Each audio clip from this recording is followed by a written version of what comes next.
rapidly changing and increasingly unpredictable climate is making it extremely difficult for people in East Africa to make decisions, which is dramatically affecting their livelihoods and their lives. This challenge is compounded by a lack of trusted information sources and, in many cases, a lack of resources to implement decisions.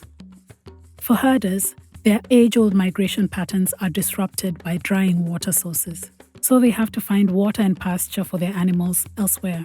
For farmers, hotter temperatures and less rainfall means changing which crops they grow, say from maize to more drought-resistant crops like cassava. And people that rely on the sea for their living are also contending with unpredictable weather. These are decisions that affect people on a daily basis. Who gets food when it is limited, and how far to walk to find water? And in the long term, these decisions are affecting people's way of life and in some cases challenging their identities. Suddenly, it rained with a lot of hailstones that ruined everything. The broadcast helps us to prepare our livestock in terms of their pasture and water. We learned about farming recently because long time ago the drought wasn't so severe. Floods and torrents affect our lives greatly, but we ask God to help us. But if flooding persists, we'll have no choice but to go there, even if to die there. I'm Diana Njeru from BBC Media Action, and in this episode, we are going to explore how people make these life and death decisions and what making the right or wrong decisions can mean for their livelihoods and their lives.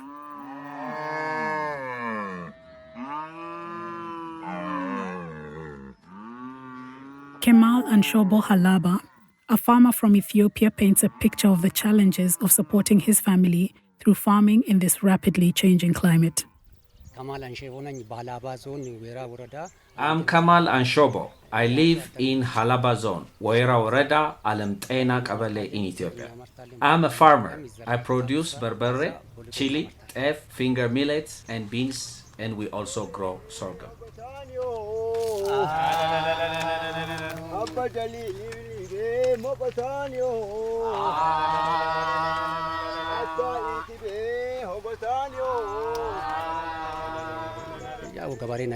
I have been farming for 20 years. The weather was good in 2017 and 2018, but in 2019 we experienced a long drought after we planted.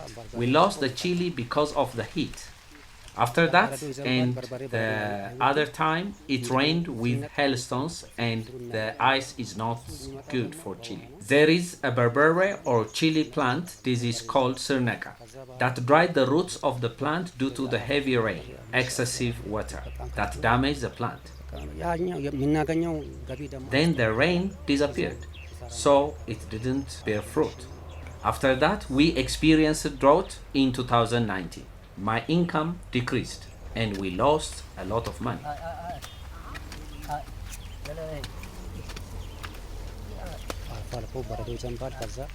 Sometimes there is a heavy rain with hailstorm. Sometimes there is a drought. And in 2021, we had to delay the planting season. We did it in June instead of May. I had to go into my savings to buy fertilizers and pay workers. Suddenly, it rained with a lot of hailstones that ruined everything. We get money from selling chili, so I lost everything.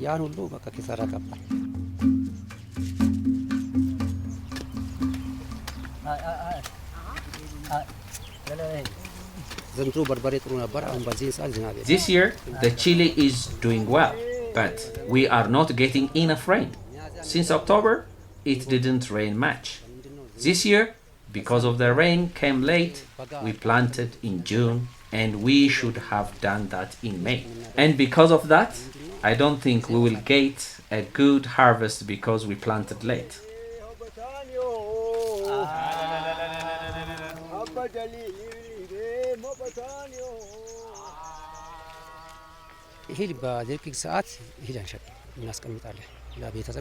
During droughts, we don't sell grains.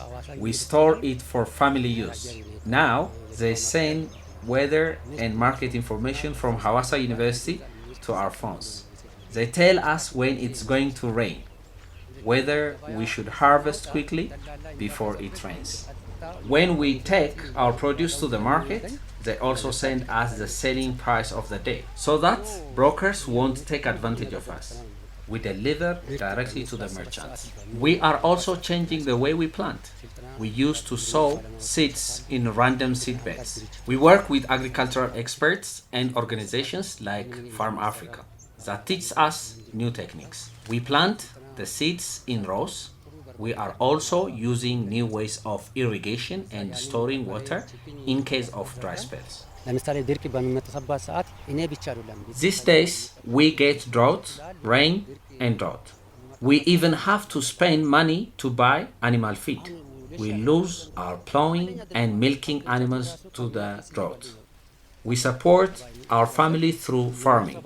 If the crops fail, I'm not the only one that suffers. My family members also suffer. That's why I worry about the changing of weather patterns.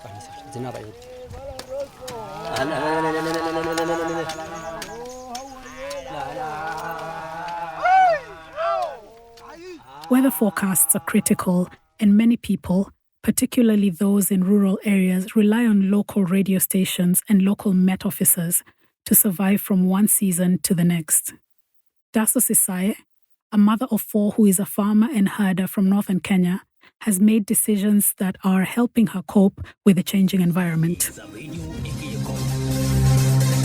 Naam, ni dakika 2 ndizo zimekatika baada ya saa 5 za zetu za Afrika. Tukisikiliza kipindi. Whenever we listen to the program called Climate and Livestock Farming on Sifa Radio, we are able to know when to harvest water.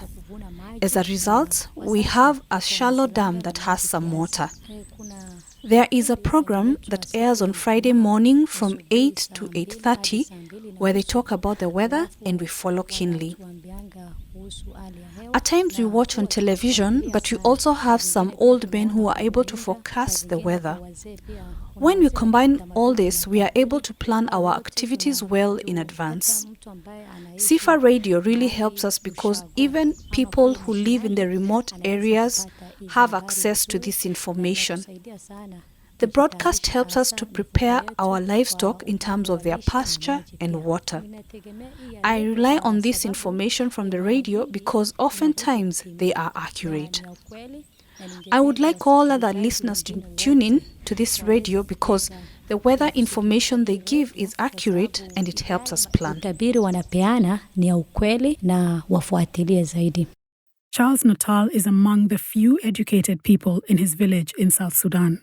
To supplement his income and feed his family, he embraced farming and relies on weather information to make better decisions. Regarding weather information, I used to get through radio and through television sometimes. Yeah, some of them you find them accurate, some of them you find them that are not accurate. Because, for instance, some people will say there will never be flood, and some will say there is a flood. This weather focus sometimes confusing us as a farmers. That if there is a flood, or there will be a shortage of rain during the rainy season. Yeah, of course, for me, as somebody who can at least focus, read and write, I find myself that through radio I can get, and then through television also I can hear from my elders. Which one do you trust? Yeah, I trust on the modern one because sometimes there are changes because you find that the world is changing, and also focus that are coming from the world, I can trust that.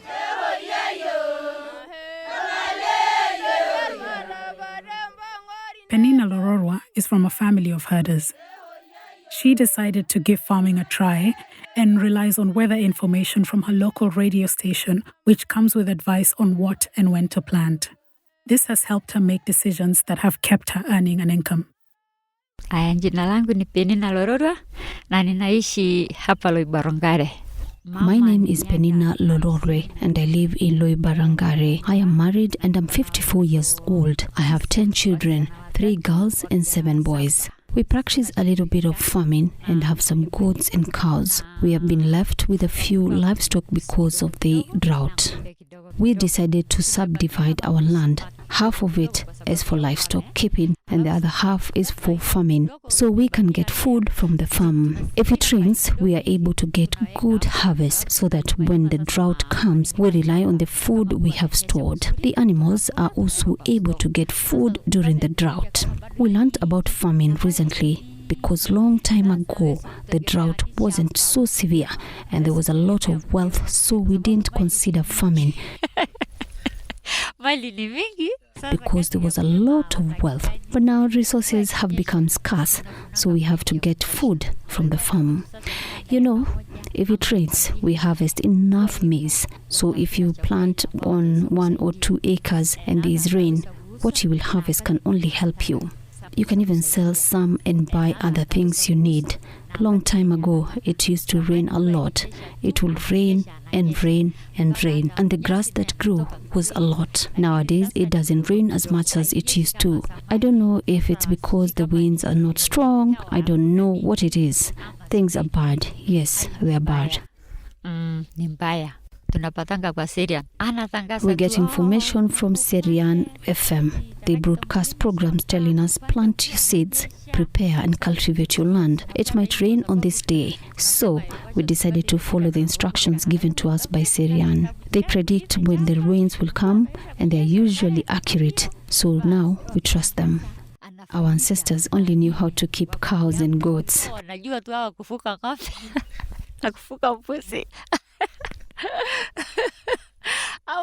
They didn't know anything about farming. When they see someone farming, they wonder what this person is doing. Why don't they get some livestock and become pastoralists? They didn't know things were changing. Back then, land hadn't been subdivided, so they were free everywhere. Now it's necessary. If someone has 2 or 3 cows or 5 to 10 goats, they fence them with their homes so they don't go and destroy other people's farms. That's the best way now. I pray in my heart that my children live a good life. They work hard, they are elevated, and don't need to rely on anyone else. In Malakal, South Sudan, we spoke to people living in the UN-run camp established in 2013 when the civil war erupted to help those seeking protection from conflict. The camp houses over 30,000 people.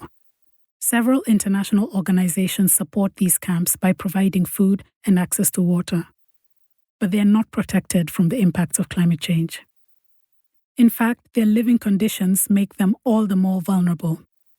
They are, however, resilient and rely on the radio for the weather forecasts so that they can make decisions about their livelihoods. My name is Hawa Yahya.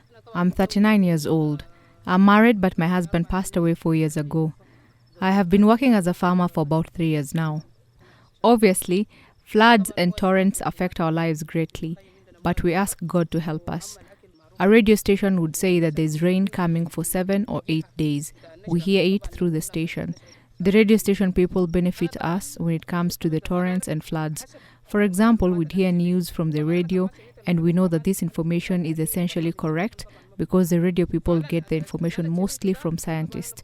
For me, I make my decision according to the information I hear.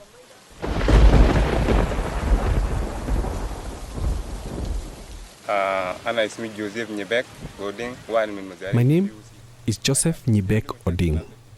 There are so many changes that have taken place as you are seeing regarding the rainy season. Sometimes it's cold and moist, and sometimes temperatures can be high, and that can bring rains. A lot of rains affect the agricultural crop. It can affect the agricultural production. As a farmer, I know if the agricultural production is going to be a lot this year or if the production is going to be successful, depending on the quantity of water. We get information from the radio stations such as Radio Nile, Mirai FM, and the BBC. The information that we get from these radio stations on weather inform us about the coming of floods and the start of the rains. This information helps us take precautionary measures ahead of the floods and the rains. As a farmer, for example, I build channels so that water can flow and so that it does not destroy my farm. I become careful until the floods go away. Of course, floods are dangerous, and not dangerous only to my life. They are also dangerous to my farming. It destroys my farm. It has happened to me before in 2017. Of course, it affects my economy, especially the self-sufficiency plan. It affects me. It also affects my community. I dealt with it as a farmer.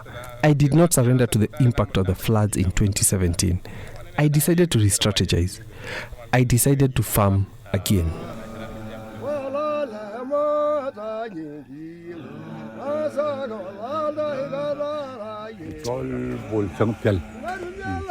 My name is Boltiek Piel. I have 10 children. The situation is bad. I have nothing to send them to school. We are poor. I keep cattle. These cattle are the only paper I have. The cow is the life to us who are here now. It is equivalent to education to us, the elderly. I use cattle to support the kids because kids are our resources.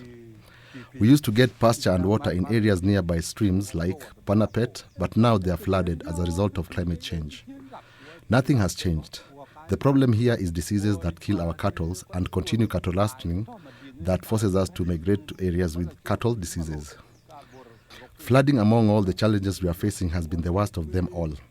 We got displaced and it is affected us greatly because we depend on the little crop we grow and the cattle as well. But nothing grows in flooded areas. We got displaced when our farms got submerged in water. We had to move to Bor to Malau, but the flood water was still the same. We moved with our cattle to Palwer, where we got a little bit of ease from the water because of the road that blocked the water from reaching our end. There is a number of challenges, one of which is insecurity. The second is that we don't have shelter and no manpower to build proper shelters for us and our cattle. We'll move to Palwer deep in the bush because of insecurity and fighting, but if flooding persists, we'll have no choice but to go there, even if to die there.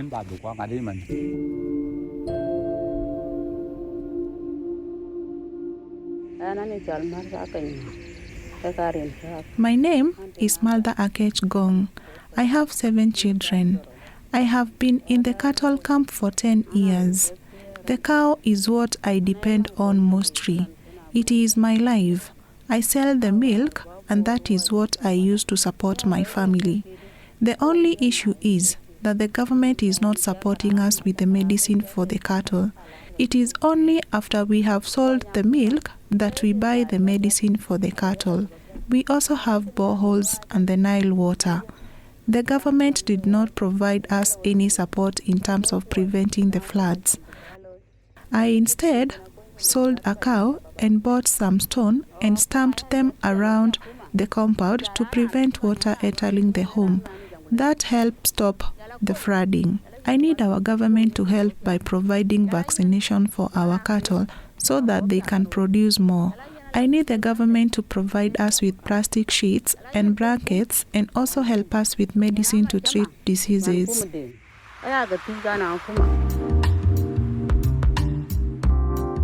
To help people adapt to climate change effectively, they need information they can trust, provided in a timely and reliable way that enables them to make these difficult decisions. Policymakers and leaders need to understand and support people to take decisions that ultimately might save their lives.